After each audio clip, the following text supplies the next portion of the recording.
I want to talk about this weekend because, when you kind of get addicted to something, it doesn't even matter if it's coffee. It could be cigarettes. It could be the NFL, that you lose a sense of common sense. So this week, we have 1, 2, 3, 4, 5, 6 playoff games. And there's favorites, and then there's underdogs. And the underdogs are, they're on the road. These games are overwhelmingly all going to be close. People look at Philadelphia at Tampa. Well, the weather is going to be windy and cruddy in Tampa. Who does that hurt? The team that throws the ball down the field, Tampa. Outside of the Steelers, Kansas City, where I do think the Pittsburgh offense is just an unwatchable mess, that one I think the favorite wins by maybe a touchdown. But it is funny about the NFL. I think about this all the time. We keep, and I'm guilty of this too often. I shouldn't be. You're fans. Fan is short for fanatic. You have a right to sometimes go crazy because of emotions. I should know better, right? I'm the judge in this. I'm standing. I have the prosecuting attorney. I have the defense attorney. I've got the jury. I'm supposed to be the grown-up here and offer a reasonable, non-emotional opinion. But I've found there are 5 mistakes we make on an annual basis with the NFL, and we do it over and over, and we talk ourselves into stuff that's total nonsense. Number 1, half the playoff teams this year will not make it next year. And if I suggested that to you, fans go nuts. I'm going to tell you right now, the Raiders are not going to go 6-0 in last play games and overtime games. That's not going to happen again. They probably won't make the playoffs unless they get a great coach. So number 1, half of the playoff teams this weekend will not make it in.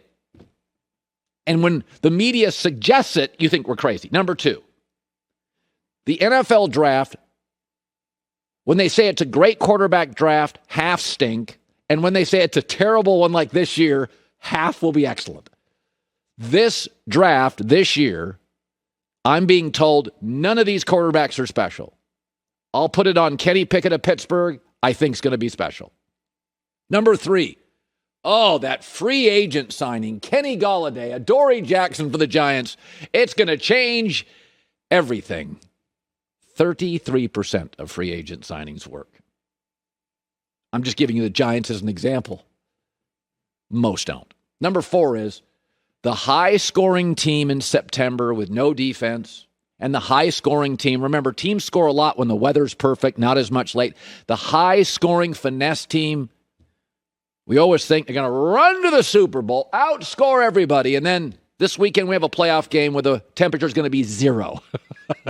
Defense, running the football matter. And finally, the wild card weekend.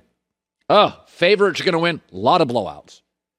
In the last 4 years of this weekend, we've had one blowout. Last year, Saints, Bears. I think Bears scored very, very late in the game to make it look closer than it was. So we keep falling for this stuff. I think it's going to be a fantastic weekend. 2 of my favorite weekends of the year are March Madness, the opening weekend, when you've got ones facing 16s and 2 facing 15s. It's the IBMs facing the startups. And there's not a lot of upsets. But the games, let's be honest, are always closer than you think, and there's a handful of 12s beating 4s. The end of March Madness, to me, is fun, but there's not as much mystery. It's always like, it's going to be Villanova and Gonzaga and Duke and Carolina and Kansas and Syracuse and all the big schools. But the opening weekend of March Madness, to me, is fascinating because you get just enough upsets, just enough, 2 or 3, and a bunch of drama, and this is another weekend. I think most of the favorites will win. But you'll see in Blazing 5, I like the dogs. I think I would not pick the Kansas City-Pittsburgh game. I just took it off. I'm not taking that one. I don't want any part of it. I don't like betting huge spreads. I think they're sucker bets. But there is a reason Kansas City is favored by 12. But I will just tell you, the dogs this weekend, my picks are barking because it's overwhelmingly underdogs. Mac Jones, we've seen it before. And you'll think this crazy, but his year is Dak Prescott. By the way, I had my reservations about Dak and Mac coming in. Both were from the SEC. They'd played in plenty of big games. They were not overwhelmed initially.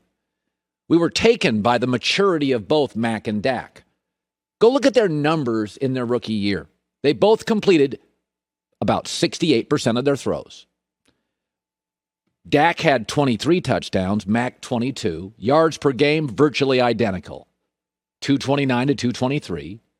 Mac went on a 7-game winning streak, Dak 11. They're also both their rookie years led by a strong run game. That was really the key to the offense. And both had a very good defense their rookie year. Dallas top 5 in scoring defense. New England this year number 2. The key to both was they didn't make the big rookie mistake very much. Both were also aware of their limitations.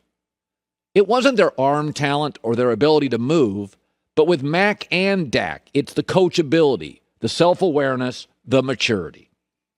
There's a ceiling for both. I've never thought Mac is a very good athlete in terms of the context of NFL quarterbacks, and I think Dak is a pretty average arm talent. I have no idea if Mac Jones wins because there's no rhyme or reason to rookie quarterbacks winning their first playoff game. If you think I'm wrong, here's a list of the 6 rookie quarterbacks that have ever won a first playoff game. Sean King, Big Ben, Flacco, Mark Sanchez, T.J. Yates, and Russell Wilson.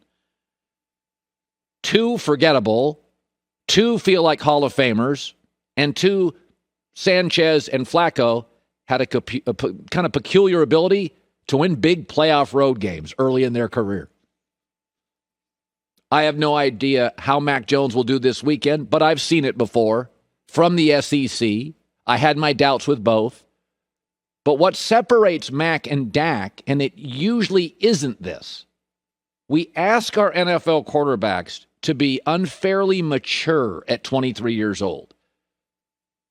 And both Mac and Dak bring that in bunches. Mac was always good at the podium this year. Dak, 4 or 5 years in, has never made a mistake at a podium. Not one time. He's as good as anybody, including Brady. So I have no idea if he's going to win, but I feel like I've seen this before. For the record, 0 degrees, not ideal weather. Usually the better quarterback in bad weather struggles.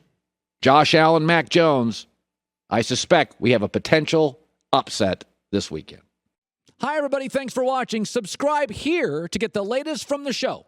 Also, be sure to check out more of the best clips from The Herd or go watch a few segments from other shows on FS1.